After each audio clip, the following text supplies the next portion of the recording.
Hi, my name is Jim Heafner. I'm the YogaPod Physical Therapy and Anatomy Ambassador, here today with YogaPod teacher Keith Allen. In today's video, I want to talk about some anatomical insights into the Cobra pose to better cue your students.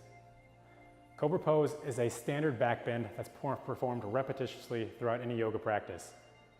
In a good Cobra pose, you're going to get extension from the upper thoracic spine while keeping the chin tucked and the abdominals slightly engaged. This posture allows for elongation through the thoracic spine, which we're so commonly not performing throughout the day.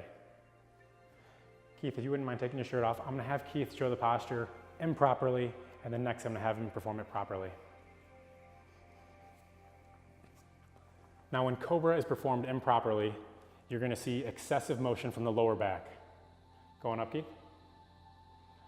And right away, you see him dropping his hips, initiating the motion from the low back, and actually a clear hinge point from the lumbar spine. That hinge point can be seen by the skin folding together or drawing together in the low back. And go on back down. This time, I'm going to have Keith perform the motion correctly. Raise up again.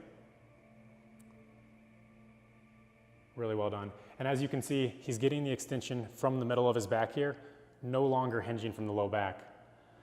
It's important to avoid those hinge points because those are signs of some segmental instability in the back, which when performed over and over again can cause breakdown and eventually pain. Go back down. Next, I'm going to provide two simple cues that you can give to your students to help them better perform their practice. First one, imagine I'm pulling a string up from the second vertebrae in your neck, pulling the string straight up towards the ceiling as Keith raises up. And this forces the movement to come from the lower neck and then the middle back. Once again, you see great alignment throughout the entire spine, no hinge point in the low back. And go back down. Finally, I want you to imagine that your spine is a string of pearls and you're raising one pearl up from the ground at a time. Starting again at the head and then working your way down to the middle back. One, good, good, good, and back down. Both of those cues are going to engage the thoracic spine while opening up the chest.